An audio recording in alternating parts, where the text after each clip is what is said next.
var iki cahan, ben bu cahana sığmazam. Kövheri namekamene, kövlü mekana sığmazam. Zerre melem, güneş melem, çarede pencür şeşmelem. Sünneti görmeyan ile, çünkü de yana sığmazam.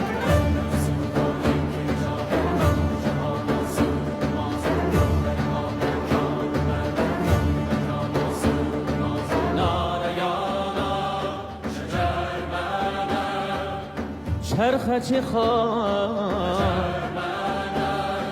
Ben nesi var iki cahan, ben bu cahana